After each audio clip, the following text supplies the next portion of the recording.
सबसे पहले बात करेंगे एफबीआर की हिदायत पर टेलीकॉम कंपनियों ने नॉन फाइलर्स की सिमों को बंद करना शुरू कर दिया। टेलीकॉम कंपनियों ने नॉन फाइलर्स की 9000 तक सिम्स को बंद कर दिया है। तर्जुमान एफबीआर के मुताबिक एफबीआर ने टेलीकॉम कंपनियों को 30,000 नॉन फाइलर्स का डाटा भेजा।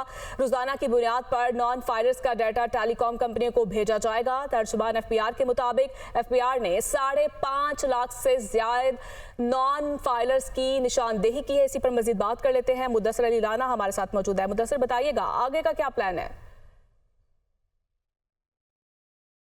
जी, एफबीआर ने गुज़श्ता माह के दौरान इनकम टैक्स जनरल ऑर्डर जारी किया था, जिसमें बताया गया था कि 5,06,000 से ज़ायद जो नॉन फाइलर हैं जिनको टैक्स रिटर्न फाइल करने की फ़ौरन ज़रूरत है वो रिटर्न फाइल नहीं कर रहे, उनसे मुतालिक एफबीआर की जानिब से पाकिस्तान टेलीकम्युनिकेशन अथॉरिटी और जो दिगर टेलीकॉम कंपनियां हैं उनको ये हिदायत जारी की गई थी कि नॉन फाइलर्स जो हैं उनकी सिमें बंद कर दी जाएं। उसके बाद जो डेडलाइन थी वो 15 मई तक की थी, लेकिन डेडलाइन गुजरने के बाद टेलीकॉम ऑपरेटर्स की जानिब से और पीटीए की जानिब से मोबाइल फ़ोन सिमें बंद नहीं की गई थी। लेकिन उसके बाद बाहिमी मुशावरत से टेलीकॉम कंपनियां, पीटीए और एफबीआर के दरमियान जो मुशावरत हुई है और रोज़ाना की बुनियाद पर अब एफबीआर की जानिब से 5,000 नॉन फाइलर्स का डाटा पीटीए और टेलीकॉम कंपनियों को भेजा जा रहा है। बहुत शुक्रिया मुदस्सिर आपका। हमाद अजहर की पीटीआई सेंट्रल सेक्रेटेरिएट आमद हुई। इस्लामाबाद पुलिस भी पीटीआई सेंट्रल सेक्रेटेरिएट पहुंच गई। हमाद अजहर पीटीआई सेक्रेटेरिएट से निकलकर पेशावर रवाना हो गए हैं। ज़राए का ये बताना है। पुलिस की पीटीआई सेक्रेटेरिएट मुलाजमीन से पूछगछ जारी है। वकार सैयद हमारे साथ मौजूद हैं। वकार, क्या डिटेल्स हैं? जी बिल्कुल, पीटीआई के जो पंजाब के सदर है हमाद अजहर, वो अब से 2 घंटे कबल सेंट्रल सेक्रेटेरिएट जो है वो अचानक पहुंचे थे, जहां पर उन्होंने मीडिया से मुख्तसर गुफ्तगू भी की थी। ताहम जैसे ही खबर इस्लामाबाद पुलिस को पहुंची तो इस्लामाबाद पुलिस के जो एसपी सिटी हैं और उसके अलावा जो एसएचओ हैं मोहम्मद नईम, कराची कंपनी G9 के जो एसएचओ हैं वो फिलफोर पहुंचे, अपनी नफरी का हमरा वहां पर पहुंचे हैं और वहां पर पीटीआई सेंट्रल सेक्रेटेरिएट में जाते ही उन्होंने सबसे पहले जो सेंट्रल सेक्रेटेरिएट का मरकजी दरवाजा था उसको जो है वो सील किया और उसके अलावा वो सेक्रेटेरिएट के अंदर मुख्तलिफ दफातर में जो पुलिस है वो गई और वहाँ पर जो मुलाजिमीन मौजूद थे उनसे पूछगछ भी की। जबकि इस मौके पर जो है वो इस्लामाबाद पुलिस के एक एसपी, डीएसपी, एसएचओ और दीगर जो मुतलका अमला था, जो पुलिस एहलकार थे वो वहाँ पर थे, जिस पर जो मुलाजमीन ने तंजन जो है वो इस्लामाबाद पुलिस से मुकालमा किया और उनके कहा कि शायद आप हमाद अजहर को गिरफ्तार कर गए हैं, तब वो यहाँ से निकल चुके हैं। वो यहाँ से निकल गए थे। वकार, बहुत शुक्रिया आपका। अपोजिशन लीडर उमर अयूब खान ने रऊफ हसन पर हमले की एफआईआर को भी मुस्तरद कर दिया। कहते हैं एफआईआर में दहशतगर्दी नाम की कोई चीज नहीं शामिल की गई। एफआईआर किसने लिखवाई इसका बताया जाए। रऊफ हसन पर सीधा कातिलाना हमला किया गया। जो एफआईआर लॉन्च की है इस्लामाबाद पुलिस ने, उसको हम लोग रिजेक्ट करते हैं, उसको हम लोग टोटली कंडेम करते हैं। उस एफआईआर में दहशतगर्दी नाम की कोई चीज ही नहीं, ये दहशतगर्दी नहीं थी और क्या थी। हम डिमांड करते हैं अदलिया से कि ये केसेस जुडिशल, ये रऊफ हसन साहब का केस, मेरे बड़े भाई का केस, इस पे जुडिशल कमीशन बनना चाहिए। हमारी लीडरशिप पोजीशन में किसी के ऊपर भी इस तरह का हमला हुआ तो हम लोग पूरे मुल्क में पुरअमन एहतजाज का सिलसिला शुरू कर देंगे। पीटीआई के तर्जुमान रऊफ हसन कहते हैं कि उन पर गुज़श्ता रोज हमला एक सोची समझी साजिश थी। हमलावर मेरा गला काटना चाहते थे मगर मैं बाल बाल बच गया। रऊफ हसन का कहना है कि इस वाक़े से एक रोज कबल भी इन्हीं अफराद ने मुझ पर हमला करने की कोशिश की थी मगर मैं वहां से गाड़ी निकाल कर निकल गया था। 4 दिन पहले मैं एक टेलीविजन के दफ्तर में मैं गया था। वहाँ से मैं बाहर निकला हूँ, मैं अपनी गाड़ी की तरफ वॉक कर रहा था। ये आए हैं, इन्होंने बहुत एग्रेसिवली मेरे साथ डील किया, मुझे पकड़ा है, मुझे मुक्के मारे हैं and they virtually pushed me towards my car. मैं किसी तरीके से गाड़ी में, मेरे पास रिमोट था, मैंने खोल के गाड़ी में बैठ गया हूँ और मैं चला गया हूँ। कल ये वाकया जो कि उमर साहब ने बताया आपको कि मैं वहाँ से निकला हूँ और जो कुछ हुआ वो सीसीटीवी फुटेज के ऊपर बिल्कुल है और वहाँ भी कह रहे थे जी कि हम आपके पीछे हैं, हम तो आपको तलाश कर रहे थे, आप हमें मिले नहीं है 2 दिन। एक प्रॉपर ऑर्केस्ट्रेटेड प्लान था जिसके तहत ये मेरे ऊपर जो असैसिनेशन अटेम्प्ट है वो कराई गई।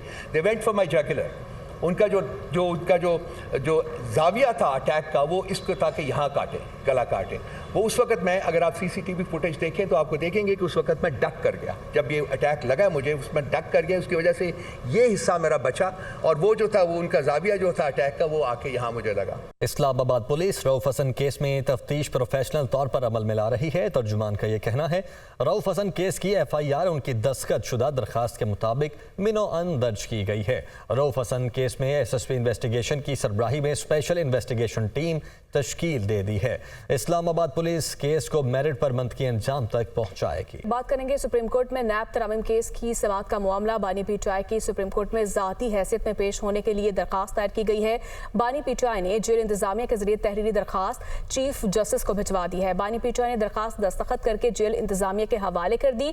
सुप्रीम कोर्ट में नैब तरामीम केस की समाअत 30 मई को मुकर्रर है।